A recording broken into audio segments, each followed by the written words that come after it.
Bitcoin যেখানে $1,10,000 important সাপোর্টকে break করে নিচের দিকে চলে আসছে এবং সেই সাথে ডেইলি চার্টের 100 মুভিং অ্যাভারেজেরও নিচে এখন প্রাইস রয়েছে, সেখানেই দাঁড়িয়ে কিন্তু মানুষের মধ্যে একখানা কোয়েশ্চেন আসছে যে সেপ্টেম্বর মাসটা এক্স্যাক্টলি ক্রিপ্টোকারেন্সি মার্কেটের জন্য কেমন হবে। এবং যেহেতু সেপ্টেম্বর মাসে ফেডারেল ইন্টারেস্ট রেট কাট হতে পারে, তো কি 17 তারিখের পরবর্তীকালে আমরা মার্কেটের চেঞ্জটা দেখতে পাবো? এই সকল বিষয়ে আজকে আলোচনা করব এবং সেই সাথেই শর্ট টার্ম হোল্ডারদের এমভিআরভি চার্টের বলিঞ্জার ব্যান্ড অনুযায়ী প্রাইস কোন দিকে যেতে পারে এবং অল্ট কয়েনের বুল মার্কেট নিয়ে বেশ কিছু ফেক ডাটা উঠে আসছে, সেরকম ডাটার একখানা এক্সাম্পল আপনাদেরকে দেবো। তো কমপ্লিট ভিডিওটিকে দেখুন, একটু স্কিপ করবেন না। ভিডিওটি দেখার পর ভালো লাগলে অবশ্যই ভিডিওটিকে লাইক করে দিন, চ্যানেলটিকে সাবস্ক্রাইব করে দিন এই ধরনের কন্টেন্ট ডেলি পাওয়ার জন্য। আর প্রতিটি ভিডিওর নিচে ডেসক্রিপশনে আমাদের টেলিগ্রাম চ্যানেলের লিঙ্ক দেওয়া আছে, সেখান থেকে জয়েন হয়ে যাবেন। তো আমি ওম, আপনারা দেখছেন বং ক্রিপ্টো 2.0। চলুন শুরু করা যাক।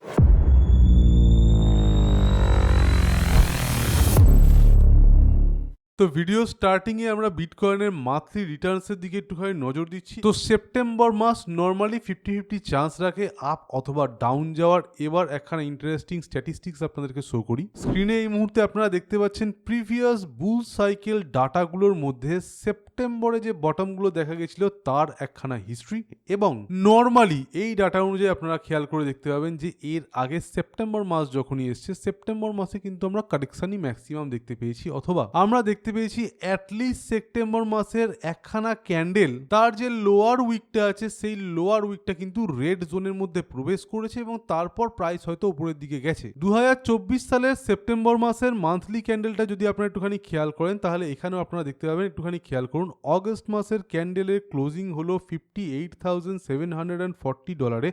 তার পরবর্তীকালে কিন্তু প্রাইস ড্রপ হয়েছিল। প্রাইস ড্রপ হওয়ার পরবর্তীতে কিন্তু আমরা দেখতে পাই প্রাইস আবারও পাম্প হয়। আলটিমেটলি সেপ্টেম্বর মাসটা কিন্তু আমরা পজিটিভে দেখতে পাই এবং সেপ্টেম্বর, অক্টোবর, নভেম্বর, ডিসেম্বর এবং জানুয়ারি কনস্ট্যান্ট আমরা দেখতে পাই পাম্প হয়েছে। এই ডাটা কিন্তু বারংবার ফলো করেছে সেপ্টেম্বর, এবং আমরা যদি একটুখানি সেপ্টেম্বরের প্রিভিয়াস ডাটাগুলোকেও দেখে নিই, তাহলে ম্যাক্সিমাম টাইমই কিন্তু দেখতে পাওয়া গেছে যে সেপ্টেম্বর একটা বটম এসছে, যেমন এখানে এসছে 1, 2, 3, 4, 5, 6 এবং 7, 8, অর্থাৎ 8 বার কিন্তু আমরা সেপ্টেম্বর মাসের মধ্যে একখানা বটম জোন দেখতে পেয়েছি, যেখানে প্রাইস ডাম্প গেছে এবং তার পরবর্তীকালে কিন্তু প্রাইস আপ হয়েছে। অন দ্য আদার হ্যান্ড খুব কমই এরকম সিচুয়েশন হয়েছে যেখানে প্রাইস ডাম্প হয়েছে তারপর আপ গেছে, কিন্তু আপ ট্রেন্ডটাকে ধরে রাখতে পারেনি, যে জিনিসটা আমরা দেখতে পেয়েছিলাম 2019 সালের সেপ্টেম্বর মাসে। তবে সেই টাইমের পরবর্তীকালে যেহেতু আমরা করোনা দেখতে পেয়েছি এবং সেই টাইমে লকডাউনও হয়েছে আর ওভার একটা গ্লোবাল প্যান্ডেমিক সিচুয়েশন তৈরি হয়েছিল, তাই পরবর্তীকালে ডাম্প দেখতে পাওয়া গেলেও আমরা কিন্তু সেপ্টেম্বর মাসেই ব্রেকআউট দেখতে পেয়েছি এবং মিড রেঞ্জের ওপর প্রাইস উঠে এসছে। আর তারপর কিন্তু সেই বিটকয়েনের যে অল টাইম হাই আমরা 2021 সালে দেখতে পেয়েছি 68,000 এর কাছাকাছি, সেগুলো আমরা দেখতে পেয়েছি। এবার যদি আমরা এবছরের কথা বলি, তাহলে আপনাদেরকে একটা জিনিস ক্লিয়ারলি বুঝতে হবে যে 2025 হচ্ছে একখানা পোস্ট হাভিং ইয়ার। 24 সালেই হাভিং আমরা দেখতে পেয়েছি। এই বছর নর্মালি যেটা দেখতে পাওয়া যেতে পারে সেটা হলো যে ফার্স্টের দিকে ডাম্প হবে, তারপরের দিকে পাম্প হবে। এটার কিন্তু আরো একখানা সিগনিফিকেন্ট কারণ আছে, যেটা আমরা সেপ্টেম্বর মাসের ক্রিপ্টো ক্যালেন্ডার যেটা আছে সেখানে চলে এলে দেখতে পাবো। এবং আপনারা একটুখানি খেয়াল করে দেখুন, 17 সেপ্টেম্বর আসতে চলেছে ইউএস এফওএমসি রেটস ডিসিশন, যেখানে আমরা দেখতে পাবো জেরোম পাওয়েল ফেডারেল ইন্টারেস্ট রেট নিয়ে বক্তৃতা দেবেন এবং একটা চান্স উঠে আসছে যে সেপ্টেম্বর মাস থেকে ফেডারেল ইন্টারেস্ট রেট, বা যেটাকে আমরা ইউএস ইন্টারেস্ট রেট বলে চিনি, সেটাতে কাট আসবে, অর্থাৎ ইন্টারেস্ট রেট ড্রপ করবেন। নর্মালি যখন ইন্টারেস্ট রেট ড্রপ করে, সেটা যে কোনো ক্রিপ্টো মার্কেট বলুন বা স্টক মার্কেট বলুন, তার জন্য একটা পজিটিভ ইন্ডিকেশন হয়, যার পর আমরা দেখতে পাই যে শর্ট টার্ম হোল্ডাররা এখানে লং এর পজিশন ওপেন করছে। লং টার্ম হোল্ডাররা একখানা বড় অ্যামাউন্ট দিয়ে মার্কেটে নতুন করে এন্ট্রি নিচ্ছে এবং মার্কেট ঘুরে দাঁড়াচ্ছে। এই সিচুয়েশনটা কিন্তু এবছরও হওয়ার সম্ভাবনা রাখে, এবং সেটা হওয়ার সম্ভাবনা তখনই রাখে যখন এই 17 সেপ্টেম্বর আমরা ফেডারেল ইন্টারেস্ট রেটের মধ্যে একটা কাট দেখতে পাবো বা ফেডারেল ইন্টারেস্ট রেট কম আসবে। অর্থাৎ ডাটা অ্যানালিসিস অনুযায়ী এই মুহূর্তে এই যে মান্থলি ক্যান্ডেলটা আপনারা সেপ্টেম্বর 2025 দেখতে পাচ্ছেন, এই ক্যান্ডেলটা কিন্তু নিচের দিকে যেতে পারে এবং তার পরবর্তীকালে উপর দিকে উঠে আসতে পারে এবং অনেকটা এই ধরনের একখানা ক্যান্ডেল তৈরি করতে পারে, যার এই লোয়ার উইকটা আমরা এখনো অবধি দেখতে পাইনি বলেই আমাদের ধারণা। এবং এক্ষেত্রেও শর্ট টার্ম হোল্ডার্সের এমভিআরভি বলিঞ্জার ব্যান্ড অনুযায়ী আমরা কিন্তু অলরেডি এখানে ওভার হিটেড জোন থেকে নেমে ওভার সোল্ড জোনে চলে এসেছি। এর পরবর্তীকালে একটা বাউন্স তো হতেই পারে, যেটাকে কিন্তু এই মুহূর্তে বিটকয়েনের সিএমই ফিউচার্সের চার্টও দেখাচ্ছে। আপনারা দেখতেই পাচ্ছেন এখানে সিএমই ফিউচার্সের চার্ট অনুযায়ী ডেলি 100 সিম্পল মুভিং অ্যাভারেজের যে লাইনটা আছে তার উপর থেকে প্রাইস বাউন্স করছে। তো চান্স আছে যে 17 তারিখের আগে প্রাইস একটু ড্রপ হবে, তার পরবর্তীকালে প্রাইস কিন্তু আবারও এখানে হায়ার হাই বানানো আরম্ভ করে দিতে পারে। এবার কতটা ড্রপ হতে পারে সেটা যদি আমরা মনে করতে চাই, তাহলে 1.7 থেকে 1.5 অর্থাৎ 1,05,000 অবধি হয়তো ড্রপ হতে পারে, অথবা এই রেঞ্জটার মধ্যেই ঘোরাফেরা করতে পারে এবং তার পরবর্তীকালে কোনো ইন্টারেস্টিং প্যাটার্ন বানানোর পরে বিটকয়েনের মধ্যে আমরা একখানা ব্রেকআউট দেখতে পেতে পারি, যেটা আসতে পারে হয়তো 4 ঘন্টার চার্ট অনুযায়ী বা একদিনের চার্ট অনুযায়ী। সেটা দেখে তখন আমরা বলবো আপনাদেরকে টেলিগ্রামে। আর সেই সাথেই ক্রিপ্টো ক্যালেন্ডার যেটা, সেটা অবশ্যই আমাদের টেলিগ্রাম চ্যানেলে আমরা প্রকাশ করে দেবো, তাই নিচে ডেসক্রিপশনে দেওয়া লিঙ্ক থেকে অবশ্যই আমাদের টেলিগ্রাম চ্যানেলে আপনারা জয়েন হয়ে যাবেন। এবার একটা ইন্টারেস্টিং চার্ট যেটা হচ্ছে আদার্স মার্কেট ক্যাপের চার্ট এবং অল্ট কয়েনের মার্কেট ক্যাপের চার্ট। এটা এখানে কিন্তু আমরা এই মুহূর্তে একটা গ্রিন ক্যান্ডেল দেখতে পাচ্ছি।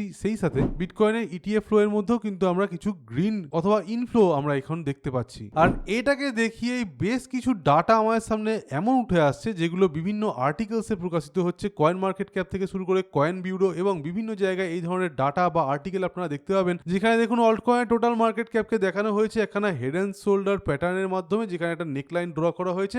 সিমিলার সিচুয়েশন বলা হয়েছে 2025-এও তৈরি হয়েছে এবং এই যে নেকলাইন থেকে বাউন্স করছে, এই বাউন্সটা কন্টিনিউ করবে। তো আপনাদেরকে একটা ক্লিয়ার ব্যাপার বলি, হেড অ্যান্ড শোল্ডার প্যাটার্ন, যে প্যাটার্নটা এখানে স্ক্রিনে আপনারা দেখতে পাচ্ছেন, এটা একটা বিয়ারিশ প্যাটার্ন এবং এই ধরনের আর্টিকেল যেগুলো লেখা আছে এটা কিন্তু কমপ্লিটলি ফেক।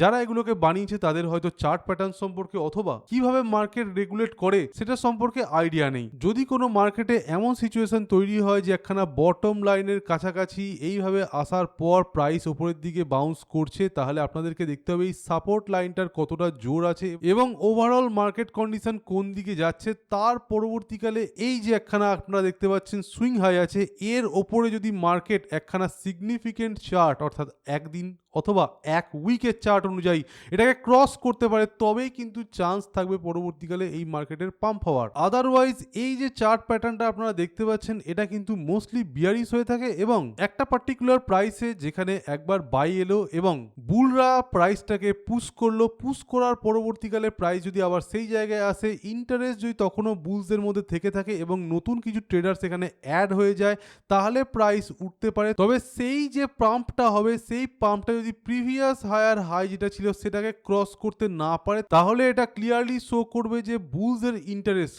কমছে বা নেগেটিভ হয়ে যাচ্ছে এবং তারপর যদি ওই সেম প্রাইসে ফিরে আসে তাহলে কিন্তু ওটা ম্যাক্সিমাম চান্স রাখে এখান থেকে ব্রেকডাউন করে নিচের দিকে যাওয়ার। এটাই কিন্তু একটা চার্ট সাইকোলজির বেসিক্স। তাই জন্য বিভিন্ন নিউজ আর্টিকেলে এই ধরনের ডাটা যা দেখতে পাচ্ছেন সেটার উপর বেস করে কিন্তু আপনারা কোনো রকমের মাইন্ডসেট তৈরি করে নেবেন না বা ওভারঅল মার্কেট কন্ডিশনকে না বুঝেই টাকা রাখতে যাবেন না। মার্কেট এখন অবধি ডাউনে যেতেই পারে এবং ইন্টারেস্ট রেট ডিসিশন যদি আমরা পজিটিভ দেখতে না পাই, তাহলে কিন্তু সেপ্টেম্বর মাসের পরেও বিটকয়েনের মধ্যে আমরা ক্র্যাশ দেখতে পেতে পারি। 1,11,000 বা 1,12,000 ডলার অবধি উঠে যাওয়ার পর যদি এটা রিটেস্টিং হিসেবে দাঁড়ায় এবং তার পরবর্তীকালে ক্র্যাশ করে, তাহলে একদম সিরিয়াসলি বলছি $1,00,000 হবে বিটকয়েনের যেটা ইম্পর্টেন্ট সাপোর্ট। তার আগে কিন্তু বিটকয়েনের প্রপার কোনো সাপোর্ট নেই। তো সেপ্টেম্বরের 17 তারিখের আগে যদি কোনো ভুল ডিসিশন আপনারা নিয়ে ফেলেন এবং কোনো বড় লং পজিশন হায়ার লিভারেজে ওপেন করে ফেলেন, তাহলে কিন্তু এটা আপনার জন্য ভুল হতে পারে। একটু ওয়েট করে যান কয়েকদিন, মার্কেটকে নিজের মোমেন্টামটা ক্লিয়ারলি বুঝিয়ে দিতে দিন, সেটা অনুযায়ী পরবর্তীকালে আপনারা ট্রেড নিন। তো বন্ধুরা, এই ছিল ক্রিপ্টো মার্কেটের একটা খুব ইম্পর্টেন্ট ভিডিও, যেখানে সেপ্টেম্বর মাসের